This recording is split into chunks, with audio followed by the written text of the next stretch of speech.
Hello, কি করছো সবাই? কেমন আছো? আশা করি সবাই অনেক ভালো আছো আর সুস্থ আছো, আর আমরাও ভালো আছি। তো আজকে দুপুর থেকে আমার ভিডিওটা স্টার্ট করলাম। তো এখন আমাদের খাওয়া দাওয়া কিন্তু কমপ্লিট হয়ে গেছে, আর সবাই শুয়েও পড়েছে। তো আমি এখনও শুইনি, আমার পুচকিটাকে ঘুম পাড়িয়ে দিয়ে এসেছি। এসে দেখো কি করছি। এখানে একটা আইসক্রিম ছিল ফ্রিজের মধ্যে, তো এই আইসক্রিমটা বার করেছি। এখন এটা খাবো। আর এই পেপারের মধ্যে যেটা ছিল তার মধ্যে জল হয়ে গেছে। আর এই আইসক্রিমগুলো না ফ্রিজের মধ্যেও মানে ঠিকঠাক ভালো থাকে না, তো গলে যাচ্ছিল। তো ভাবলাম যে একটুখানি বার করে খাওয়া যাক। আর সত্যি কথা বলতে না আমার সব সময়ের জন্য মনে থাকে না, তো এখন হঠাৎ করে মনে উঠলো খাওয়ার কথা, তাই খাচ্ছি। এই যে নিয়েছি বাটিতে করে অল্প করে, গলে গলে যাচ্ছে। আর গলে গেলে আইসক্রিম একদমই টেস্ট লাগে না, ভালো লাগে না।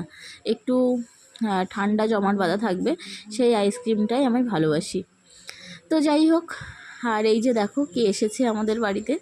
তোমাদের দাদাভাই আজকে বাড়িতে এসেছে। এখন যাচ্ছে হচ্ছে বাজারে বাজার করতে। বাজার করে চলে এসেছে, এসে বলল যে একটুখানি চা বসাও। তো আমি এই যে চা বসিয়েছি তোমাদের দাদাভাইয়ের জন্য। আর ও বাড়িতে আসলেই হচ্ছে একটুখানি দুধ চা হয়, আর আমার তখন ইচ্ছা করে যে একটুখানি খাই। তো যাই হোক, আজকে আর আমি খাবো না দুধ চা। তো তোমাদের দাদাভাইয়ের মতো একার মতো বানিয়েছি। আর এই যে মা এখানে রুটি করছে। মা কি সুন্দর করে রুটি মানে বেলে, খুব সুন্দর গোল হয়ে যায়। আমার এতটাও ভালো গোল হয় না। তো যাই হোক, এই যে চা করা হয়ে গেছে, চা এনে তোমাদের দাদাভাইকে দিলাম। আর তোমাদের দাদাভাই কী করছে দেখো, এখানে পেঁয়াজ ছাড়াচ্ছে। রাত্রেবেলা রান্না হবে, তো তোমাদের দাদাভাই বললো যে আমি পেঁয়াজটা ছাড়িয়ে দিচ্ছি। তো মা বললো যে ঠিক আছে, ছাড়িয়ে দে। তো এই যে ছাড়াচ্ছে পেঁয়াজ, আর এদিকে দেখো তোমাদের দাদাভাই মাটন এনেছে। তো এই যে আলাদা করে একটুখানি আমি বলেছিলাম মেটে আনার জন্য, তো আমার মেটে খেতে ভীষণই ভালো লাগে। তো এই যে মেটে এনেছে, আর মাংস এনেছে অল্প করে, এই রাত্রের মতো আর কি।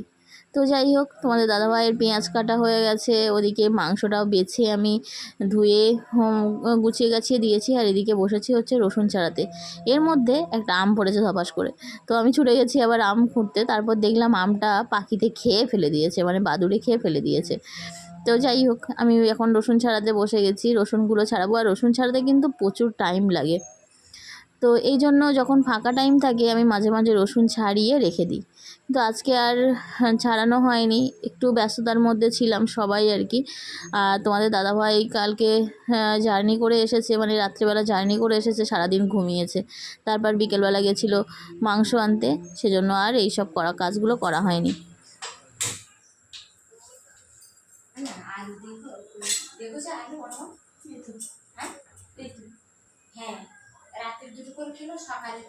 মাটনের আলুটা এদিকে সিদ্ধ বসিয়ে দিয়েছি, এটা ভাজা করে নেব।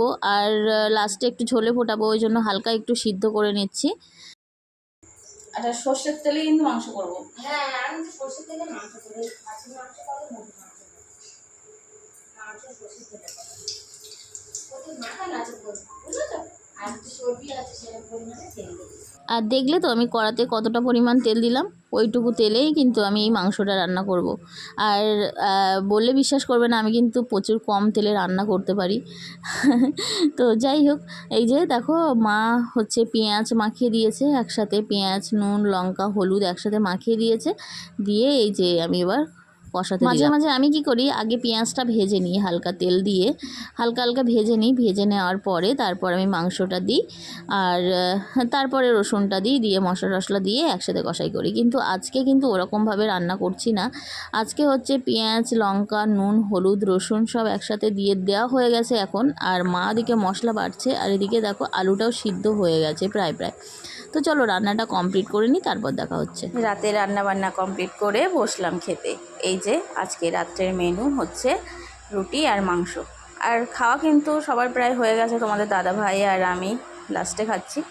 তো যাই হোক, আজকের ভিডিওটা এই পর্যন্তই কমপ্লিট করলাম। তোমরা সবাই খুব ভালো থেকো, সুস্থ থেকো, আর দেখা হচ্ছে আবার নেক্সট ব্লগে। অনেক দিন পর আজকে মাটন রান্না করলাম, তো ভালোই হয়েছিল, খুব একটা খারাপ হয়নি। তো যাই হোক, এই যে মাটনের কালারটা ঠিক এই রকম এসেছিলো। তো চলো টাটা, সবাই খুব ভালো থেকো, সুস্থ থেকো।